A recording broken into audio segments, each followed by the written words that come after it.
经律论三藏里的律藏，是指佛陀所制定的各种戒律。说到佛门戒律，很多人都有疑问，那么多的戒律都是谁定的？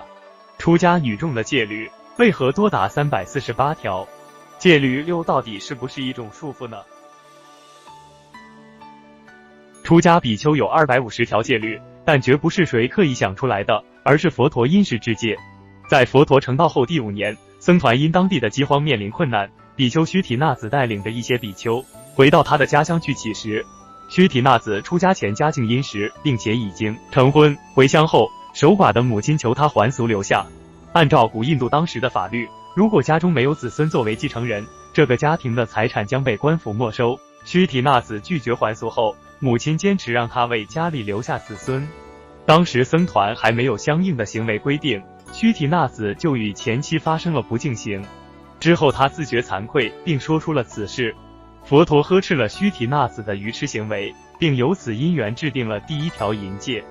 每条戒律的制定都有特定原因，或是某比丘犯了某种过错，或是某些行为引发了社会的不理解，对僧团和比丘个人的修行不利。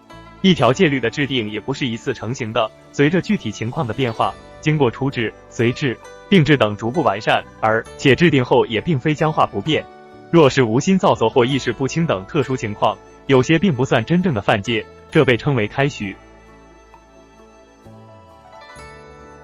可能有人知道比丘尼戒律多达348条，但你知道为什么吗？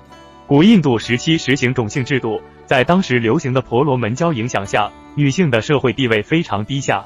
在当时，佛陀允许女性剃度出家已经是惊世骇俗的事件了，因而比丘尼的出家生活面对着更多困难，尤其是如何得到社会的接受。同时，女性的生理和心理状况不同，在日常行为上也需要持守一些不同的戒律。佛陀涅槃前，众弟子推举阿难向佛陀请示4个重要问题。首要问题就是佛陀涅槃后依谁为师？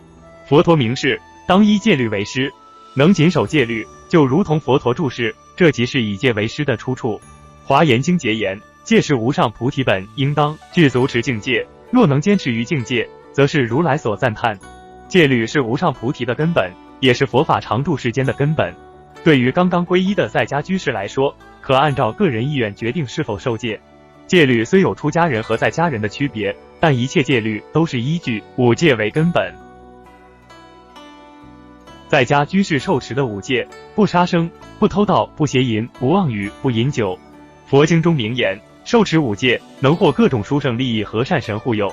即使从世间的角度看，不杀生而护生，心境祥和安宁；不偷盗行布施，行事光明正大；不邪淫，终名节，家庭和谐安乐；不妄语，常赞叹，善缘成就事业；不饮酒具诱惑，常保神智清明。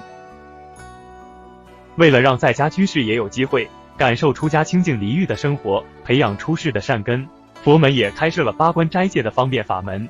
在1日1夜的时间里，除了受持5戒，再加上3条戒律：不以华蛮装饰自身，不过往歌舞欢听，不坐卧高广大床。1斋是指不非时时，共8戒1斋称为8关斋戒。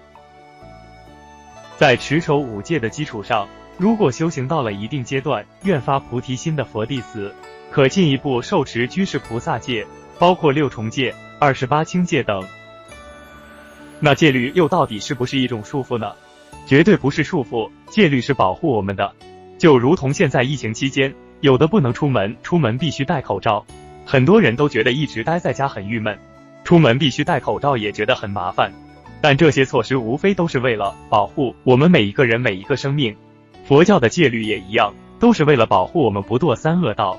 一般人认为受戒难免会犯戒，不受戒也就没有犯戒的担忧。然而需要知道的，破戒不等于前功尽弃，若能至诚忏悔，依然还有希望。戒是无上菩提本，若不持戒，如何保证修学能上正轨？不受戒者，犯了戒也不去忏悔，那才是罪业加重。戒的根本精神是不侵犯，不侵犯而尊重他人。律和法也能治众生种种贪嗔痴。真正懂得的佛弟子会明白，能够受持戒律的人，才有办法脱离贪嗔痴的控制，享有身心上真正的自由。戒的真意是自由而非束缚。